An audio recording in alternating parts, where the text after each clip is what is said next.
Is your child refusing to pee or poop on the potty, maybe even holding it in for hours? Or worse, are they just waiting until nap or bedtime and then letting it all go as soon as they get their sleep diaper on? As a professional potty training consultant, this is something that I hear all the time, and I know how stressful this can be.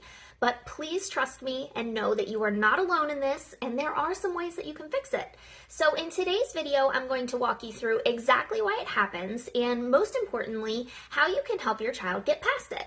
Before we dive in though, please be sure you hit that subscribe button so you never miss a tip, and also give this video a very quick like if it resonates with you.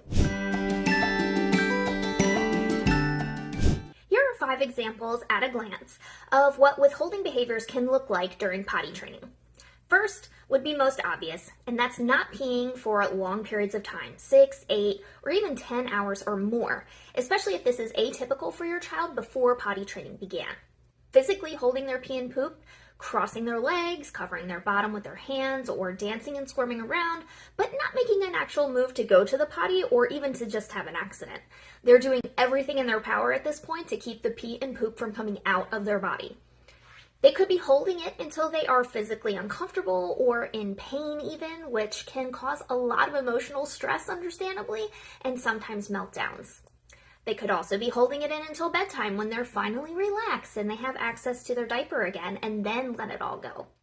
For pooping specifically, you might find that your child is even making themselves constipated, leading to leakage, presenting as streaks or stains in their underwear, or having an accident when they pass gas.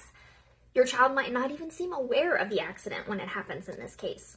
If any of these sound familiar to you, please keep watching because I do have some easy practical solutions here to help your child feel confident and comfortable using the potty. Before we get into the solutions, it's always helpful to understand why this happens. Anytime there's a potty training challenge, it's always important to uncover the underlying reason so that you can potentially prevent the problems from rising up again in the future. Withholding specifically usually comes down to 2 big reasons. Let's explore those now.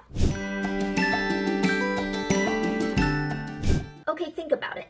Up to this point, your child has spent their entire life peeing and pooping in a diaper. It's warm, it's familiar, and it feels safe. It's all they've ever known. Now, potty training starts and boom, all of a sudden they have to release into a big open toilet with their bottom completely exposed, sitting on a hard cold surface and hovering over this scary open hole. That can be a really big sensory adjustment if you think about it. They're probably wondering, what if I fall in? What if it splashes on me? What if it doesn't all make it into the hole? What if something comes out of the toilet to grab me? For pooping specifically, some kids even feel like part of their body is falling out. In their diaper, the poop comes out and it stays pressed up against their body, whereas on the toilet, it falls out and away from their body. And since pooping is really such an intimate act, this can be really hard for some kids to come to terms with from an emotional standpoint too. So try to put yourself in your child's shoes and look at this new ask from their perspective. What if someone requested that you start peeing and pooping in a diaper from now on? After all of this time of using the toilet, it would be hard for you to do too at first. Child is between 2 and 4 years old. They're most likely at the prime age for testing boundaries. I know you hear me on this. They're realizing that they have independent control over their body, and sometimes that means saying no to using the potty just because they can. Kind of like that old saying that you can lead a horse to water, but you can't make him drink. Your child may be simply holding it in because they can tell that it's something that you want them to do. Now, on the flip side, they could also be feeling a lot of pressure to make you happy. They know that you want them to use the potty, but inside they're just not sure. And this internal battle can make withholding even worse. So, how do we break through these fears and battles? Let's get into some solutions. One of my favorite tips is to make your child a special potty time only toy/activity basket. You can fill it with small sensory toys like poppets or fidgets or books that they love that they only get access to at potty times. And this basket should only come out when they're sitting on the potty so that it feels exciting and rewarding. And it can also help them to feel more comfortable and relaxed, to take some of the pressure and the focus of just putting pee or poop into the potty. And it keeps the process overall more light and enjoyable. Did you know that kids learn up to 40% faster when they're playing? It's true. That's why purposeful play can be a super powerful tool during potty training. So have your child teach their favorite stuffed animal or a drinking wet doll like this one how to go potty. Because kids love the opportunity to be the ones in charge instead of always being told what to do. And this simple exercise makes them feel in control and takes away the fear and isolation that can come along with potty training. The toy or doll can become their little potty buddy to kind of go through the process with them as they're learning. And this Drinkin' Wet doll by Carole is my personal favorite because it's really such great quality and it's anatomically correct. It comes with this tiny potty and they have both a boy and girl version. I'll link both for you in the description below. Like I just mentioned, toddlers crave control. So instead of asking, do you want to go potty?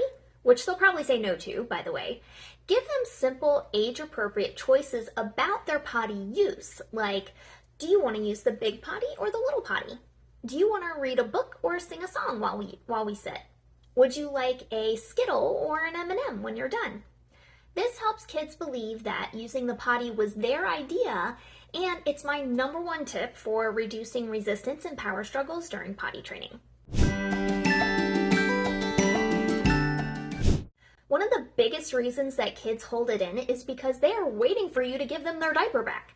If your child's withholding, it really could be time to go fully diaper free at the very least during the day. And that means for naps too. That way there is no room for confusion or mixed signals. Because some children simply don't understand that it's okay to let go of their pee and poop when they don't have their diaper on, but they still get access to it sometimes. Like, wait, you want me to use the potty, but you're still giving me a diaper. What do I do?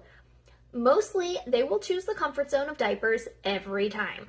So removing access to them sends the clear signal that all pee and poop belongs in the potty from now on, and that you have the confidence that they can do it.